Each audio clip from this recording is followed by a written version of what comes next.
नमस्कार। आप सभी का स्वागत है हमारे YouTube channel biology with Saurabh में। कल का जो हमारा लेक्चर था उसमें हमने यह जानने का प्रयास किया कि व्हाट इज टैक्सोनॉमी, टैक्सोनॉमी क्या है। और हमने लास्ट में बात की थी कि जो टैक्सोनॉमी है उसके मुख्यतः चार आधार या चार स्तंभ होते हैं।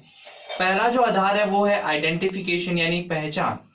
पहचान ज्यादा कुछ नहीं है, उसमें हम केवल यह जानने की कोशिश करते हैं कि बायोलॉजी के अंदर हमने जिस जीव को खोजा है, एक्सप्लोर किया है, उस जीव को हम बाह्य लक्षणों पर या आंतरिक लक्षणों का या पारिस्थितिकी के लक्षणों का अध्ययन कर कर हम उस जीव के बारे में कुछ जो जनरल इंफॉर्मेशन है उनको कलेक्ट करने की कोशिश करते हैं। पहचान के दो तरीके हैं, एक है ओल्ड सिस्टम और एक है न्यू सिस्टम।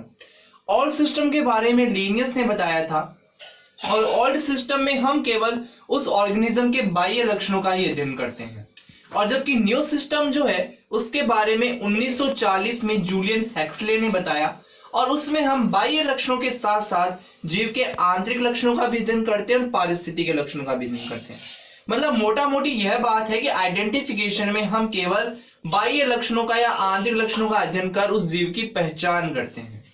उसके बाद में आज हम स्टार्ट कर रहे हैं उस टैक्सोनॉमी का जो दूसरा स्तंभ है और बहुत महत्वपूर्ण स्तंभ है, जिसे हम कहते हैं नॉमेनक्लेचर यानी नामकरण।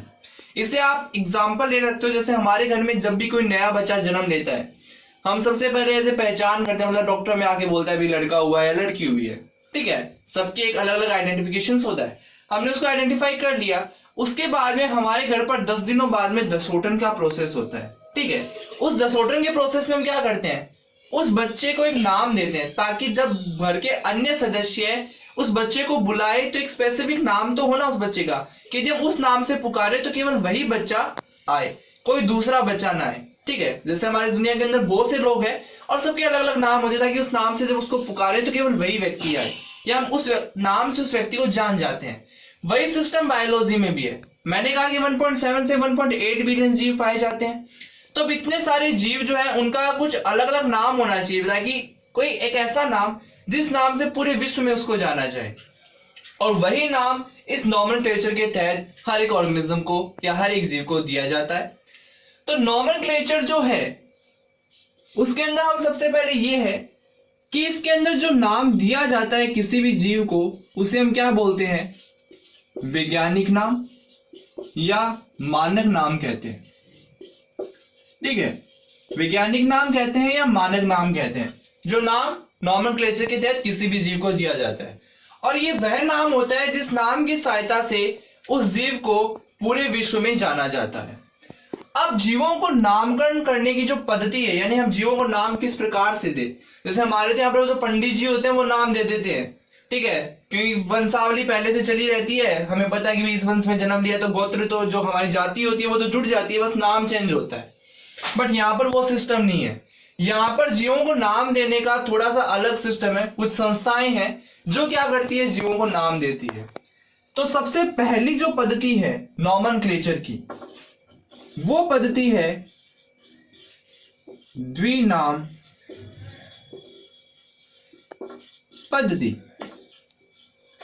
द्विनाम पद्धति, इस द्विनाम पद्धति के बारे में सबसे पहले गैस्पार्ड बोहिन ने बताया था, ठीक है। देखो आपको नाम से पता चल रहा है द्विनाम पद्धति यानी ऐसा नाम जिसमें कितने पद हो, 2 पद हो, ठीक है। द्विनाम पद्धति यानी इसमें जो वैज्ञानिक नाम होगा किसी भी जीव का उसमें 2 पदों से मिलकर वो नाम बना होगा, ठीक है।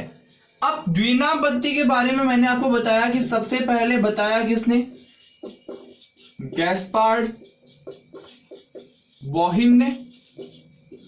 गैस्पार्ड बोहिन ने बताया था, और गैस्पार्ड बोहिन ने इस द्विनाम पद्धति के बारे में सबसे पहले अपनी पुस्तक, इन्होंने एक पुस्तक लिखी थी, Pinax theatri botanici. Pinax theatri botanici, यह पुस्तक जो गैस्पार्ड बोहिन ने लिखी थी, और इसी पुस्तक में इन्होंने सबसे पहले द्विनाम पद्धति का उल्लेख किया था। लेकिन फिर भी जब कई बार नीट के अंदर एक क्वेश्चन पुटअप होता है कि द्विनाम पद्धति किसने दी, तो ज्यादातर जो आंसर है वो कैरोलस लीनियस सही माना जाता है कि कैरोलस लीनियस ने द्विनाम पद्धति दी। लेकिन नहीं, कैरोलस लीनियस से पहले ही गैस्पार्ड बोहिन ने इस पद्धति के बारे में बता दिया। लेकिन इस पद्धति का यूज जीवों को नामकरण देने के लिए, बिकॉज हम तो स्टडी नामकरण की कर रहे हैं, तो इस पद्धति का यूज जीवों का नामकरण करने के लिए सबसे पहले, अगला जो पॉइंट है वो हम ये लिख सकते हैं, उपयोग किसने किया इस पद्धति का नाम देने के लिए? तो उपयोग किया था सबसे पहले कैरोलस लीनियस ने। कैरोलस लीनियस ने सबसे पहले उपयोग किया था जीवों को नाम देने के लिए।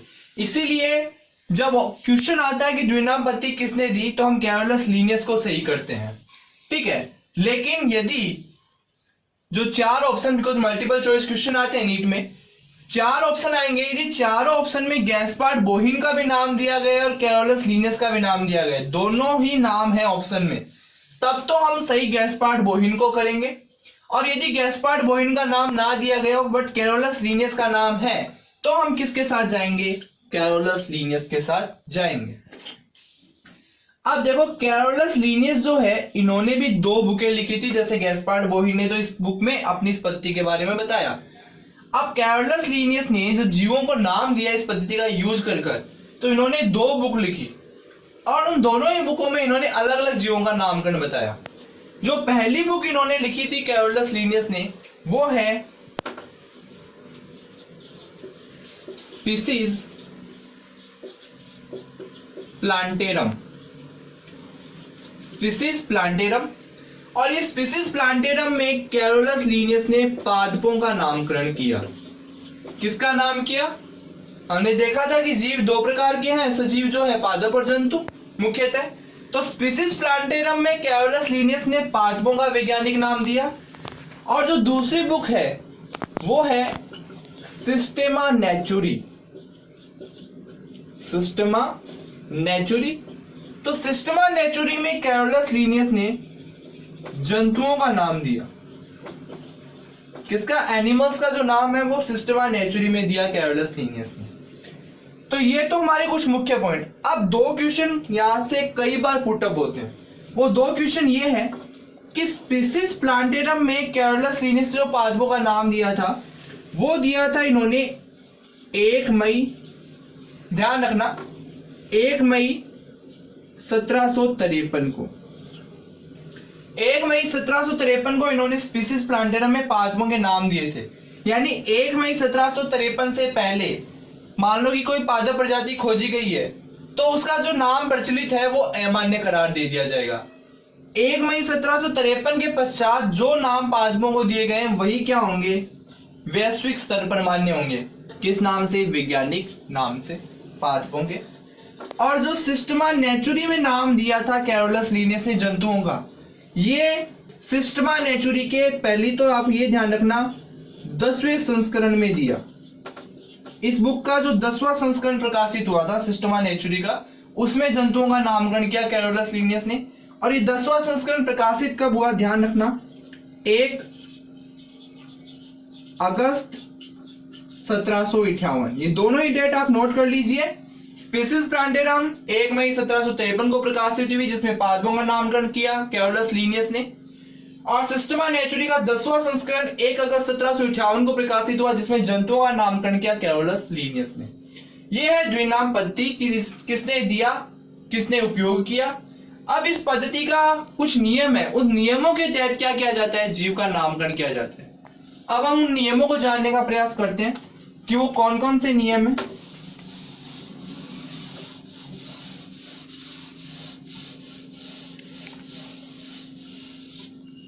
देखो पहला जो नियम है द्विनाम पद्धति का नामकरण का, पहला नियम यह है जीव का नाम 2 पदों से मिलकर बनता है। कितने पदों से मिलकर बनता है? 2 पदों से, जिसमें पहला जो पद है वो जीव के वंश को रिप्रेजेंट करता है। किसको रिप्रेजेंट करता है? वंश को, यानी जीनस को रिप्रेजेंट करता है। और दूसरा जो पद है वो किसको रिप्रेजेंट करता है? उसकी स्पीसीज या जाति को रिप्रेजेंट करता है।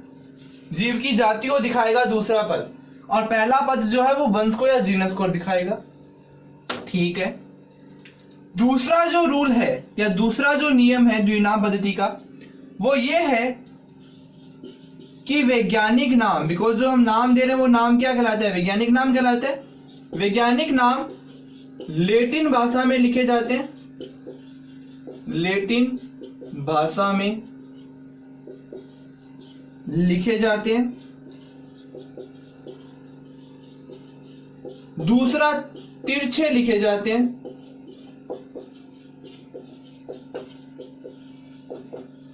तिरछे लिखे जाते हैं।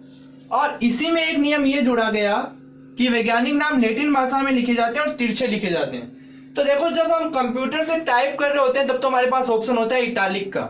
हम इटालिक पर क्लिक करते हैं और वो नाम जो है वो स्वतः क्या हो जाते हैं, थोड़े से झुक जाते हैं, तिरछे हो जाते हैं। बट हाथ से लिखते वक्त हम तिरछे नहीं लिख सकते अक्षरों को। तो फिर इस पद्धति, ये पद्धति क्या कहती है कि यदि हम वैज्ञानिक नाम हाथ से लिख रहे हैं तो उन्हें क्या कर दिया जाएगा, ये हाथ से लिखने पर लागू हो रहा है, ठीक है। यदि हम वैज्ञानिक नाम हाथ से लिख रहे हैं तो उन्हें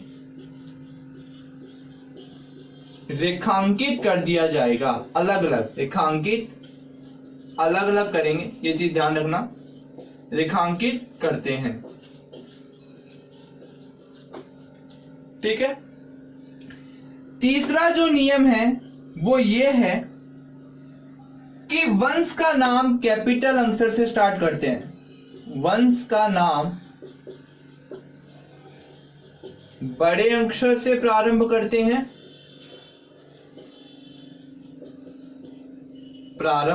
हैं, और जाति का नाम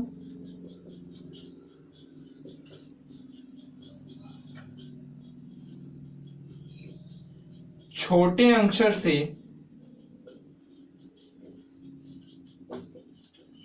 प्रारंभ करते हैं। ये तीन इंपॉर्टेंट रूल है द्विनाम पद्धति के अकॉर्डिंग किसी भी जीव को नाम देने के लिए।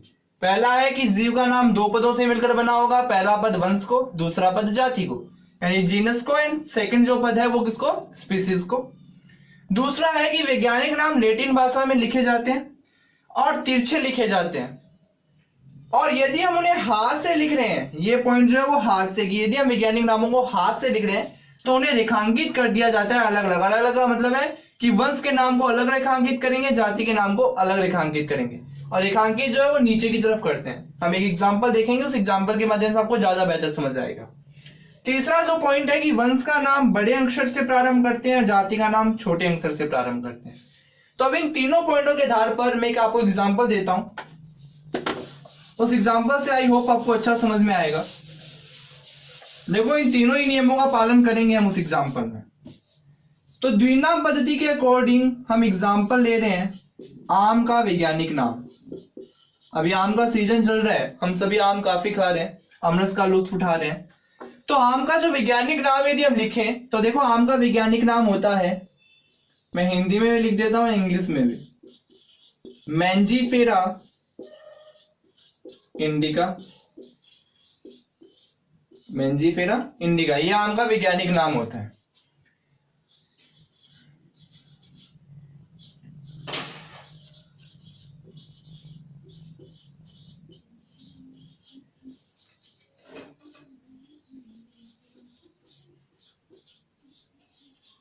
Mangifera indica. देखो, सबसे पहला पॉइंट क्या था नियम, कि जीव का या जो जीव है उसका वैज्ञानिक नाम दो पदों में होता है। देख लीजिए, दो ही पद है, ये पहला पद मैंजीफेरा, ये दूसरा पद इंडिका। इंग्लिश में जो लिखा है मैंजीफेरा इन इंडिका, ये एक पद है और ये दूसरा पद है। अब पहला पद किसको रिप्रेजेंट कर रहा है, वंश को। तो आपको पता होना चाहिए, यदि आपसे कोई क्वेश्चन पूछे कि आम का वंश क्या है, तो आप देख लीजिए वैज्ञानिक नाम मैंजीफेरा इंडिका है, पहला पद वंश को रिप्रेजेंट करता है, यानी आम का वंश क्या होगा, मैंजीफेरा, ठीक है। तो आम का वैज्ञानिक नाम होता है मैंजीफेरा इंडिका, तो पहला पद वंश को रिप्रेजेंट करता है, तो आम का वंश हो गया मैंजीफेरा। इंडिका जो है वो जाति को, यानी दूसरा पद जाति को रिप्रेजेंट करता है, तो आम की जाति क्या हो गई, इंडिका। हमारे यहाँ पर अलग अलग है, वो वेराइटीज है, हम बोलते हैं ना लंगड़ा आम, कश्मीरी आम, तोतापुरी आम, वो इसकी वेराइटीज होती है, जाति नहीं होती है। जाति क्या है आम की, इंडिका ही है, ठीक है। और उन वेराइटीज के नाम भी बायोलॉजिकल लैंग्वेज में अलग अलग है। तो ये आम का नाम देखो, पहला पॉइंट हमारा यहाँ पर लागू हो गया।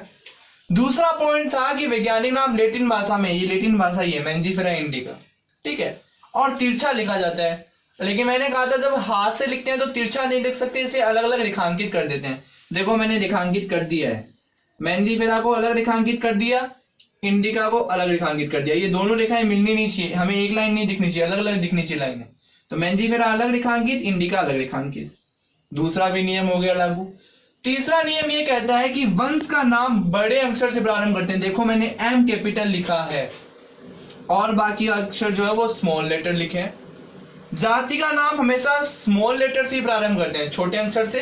देख लीजिए मैंने स्मॉल अल्फाबेट से प्रारंभ किया, यानी पूरा का पूरा नाम स्मॉल अल्फाबेट में लिखा है। लेकिन वंश का जो पहला नाम होगा वो हमेशा क्या लिखा जाएगा, बड़ा लिखा जाएगा। ये चीज आप ध्यान रखना। ये एक हमने प्लांट का एग्जाम्पल ले लिया। दूसरा एग्जाम्पल हम ले लेते हैं जंतु का, यानी एक जंतु का एग्जाम्पल और दे देता हूं, घरेलू मक्खी। घरेलू मक्खी का जो वैज्ञानिक नाम है वो होता है मस्का डोमेस्टिका।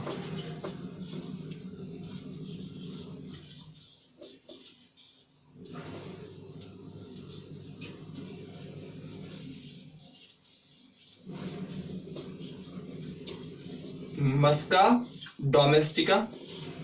देखो इसमें भी वही रूल लागू हुआ है, एम कैपिटल है वंश का नाम और डोमेस्टिका जो जाति है वो हमने स्मॉल लेटर्स में प्रारंभ किए। वही दो पद है, मस्का जो है वो घरेलू मक्खी का वंश है और डोमेस्टिका जो है वो इस घरेलू मक्खी की क्या है, जाति। ठीक है, तो ये है द्विनाम पद्धति, जिसके अकॉर्डिंग हम जीवों को इस प्रकार से नाम देते हैं। इसमें एक चौथा पॉइंट कई बार जोड़ा जाता है, वो ये है कि जिस वैज्ञानिक ने जो वैज्ञानिक नाम दिया है उसको सम्मान देने के लिए हम उस वैज्ञानिक का नाम संक्षिप्त में उस नाम के आगे जोड़ देते हैं। जैसे देखो मेंजीफेरा इंडिका नाम जो है वो लिनियस ने दिया था, इसलिए लास्ट में क्या होता है, कई बार यहाँ पर लिन लिख दिया जाता है। लेकिन वैज्ञानिक का जो नाम होता है उसे अंडरलाइन नहीं किया जाता, ये चीज ध्यान रखना। ठीक है, ऐसे शॉर्ट में क्या लिख देते हैं, लिन। लिन का मतलब है लिनियस ने ये नाम दिया था, बट इसको अंडरलाइन नहीं करना है। और इंग्लिश में जब लिखेंगे तो हम यहाँ पे लिख देते हैं LINN। ठीक है, बट इसको क्या नहीं करेंगे, अंडरलाइन नहीं करेंगे। ये वैज्ञानिक नाम में शामिल नहीं है, ये तो उस वैज्ञानिक को रिप्रेजेंट कर रहा है कि ये नाम जो दिया है वो कौन से साइंटिस्ट ने दिया है, इस साइंटिस्ट ने दिया है। ठीक है, तो ये है बाइनोमल नोमेनक्लेचर, जिसके तहत इस प्रकार से नाम दिया जाता है। अब हम पढ़ते हैं जो नेक्स्ट पद्धति है। वैसे फेमस जो है वो यही है, द्विनाम पद्धति। अगली जो पद्धति है वो बहुत कम पूछी जाती है, बट फिर भी हमारा काम है पढ़ना। तो देखो जो दूसरी पद्धति है, ये तो थी द्विनाम पद्धति। अब जो दूसरी पद्धति है नोमेनक्लेचर की, वो है त्रिनाम पद्धति। आप देखो इस त्रिनाम पद्धति में क्या हो गया, नाम से देख लो। पहले जब हमने द्विनाम पद्धति पढ़ी थी तो मतलब दो पद है नाम में।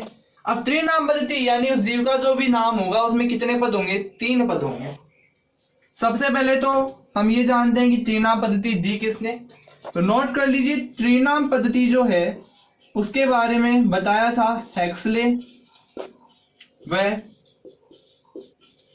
स्ट्रिकलैंड ने। किसने बताया था, हेक्सले एंड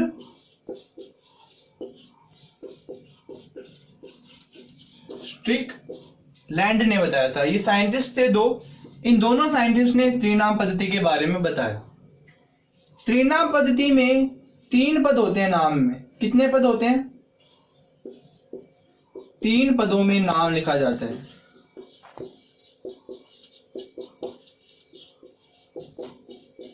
तीन पदों में नाम लिखा जाता है। जो 3 पद है उसमें 2 पद तो द्विनाम पद्धति वाले ही हैं। जो तीसरा पद होता है वो अलग जुड़ जाता है उपजाति या किस्म या वैरायटी का। ठीक है, तो जो पहला पद है, पहला पद,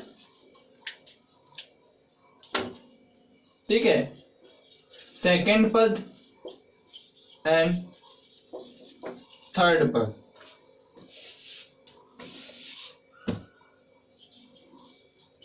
फर्स्ट पद। ठीक है, जो 3 पद होते हैं नाम में, उसमें जो पहला पद है वो रिप्रेजेंट करता है वंश को, दूसरा पद जो है वो रिप्रेजेंट करता है जाति को, एंड तीसरा जो पद है वो रिप्रेजेंट करता है उपजाति को। देखो त्रिनामपति की रिक्वायरमेंट हमें उन स्पीसीज के लिए पड़ी, हम बोल सकते हैं कि उन जीवों के लिए हमें त्रिनामपति की रिक्वायरमेंट पड़ी जिनमें वंश और जाति का नाम क्या होता है, समान होता है। यानी मान लो कि कोई दो प्रकार के जीव है, उन दोनों ही प्रकार के जीवों के वंश का नाम भी समान है और जाति का नाम भी समान है। यानी एक ही जाति के कोई वो दो जीव है, ठीक है, वंश भी समान जाति भी समान। अब मान लो कि मैं बोलता हूं कि मान लो कि उस जीव का मैं नाम बोल रहा हूं, यदि द्विनामपति के अकॉर्डिंग नाम बोले तो दोनों ही जीवों का एक नाम होगा, तो फिर हम कैसे पहचाने कि हम किसकी बात कर रहे हैं? तो फिर हम उसमें उसकी वैरायटी का नाम और जोड़ देते हैं, जो उपजाति है वो भी हम उसके नाम में जोड़ देते हैं, जिससे हमें पता चल जाता है कि हम पर्टिकुलर किस ऑर्गेनिज्म की बात कर रहे हैं या किस स्पीसीज की बात कर रहे हैं। तो अब एक एग्जांपल लेते हैं हम त्रिनाम पद्धति का, और काफी फेमस एग्जांपल है, हम डेली लाइफ में यूज भी लेते हैं खाने में और काफी फेमस है। त्रिनाम पद्धति का यदि मैं एग्जांपल लूं तो एग्जांपल है पत्ता गोभी और फूल गोभी। खाने में काम में लेते हैं पत्ता गोभी और फूल गोभी, ये एग्जांपल है त्रिनाम पद्धति का। अब देखिए फर्स्ट पद आपको पता है ना किसको रिप्रेजेंट करते हैं, अभी बताया था, किसको, वंश को। सेकंड पद जाति को, एंड थर्ड पद किसको रिप्रेजेंट करता है, उपजाति को। तो यदि हम पत्ता गोभी फूल गोभी के वंश को देखें तो इन दोनों का वंश क्या होता है, समान होता है, वो है ब्रेसिका। दोनों का ही वंश क्या है, ब्रेसिका। देखो ब्रेसिका इसका है पत्ता गोभी का और फूल गोभी का भी ब्रेसिका। जाति की यदि बात करें तो जाति भी दोनों की समान होती है।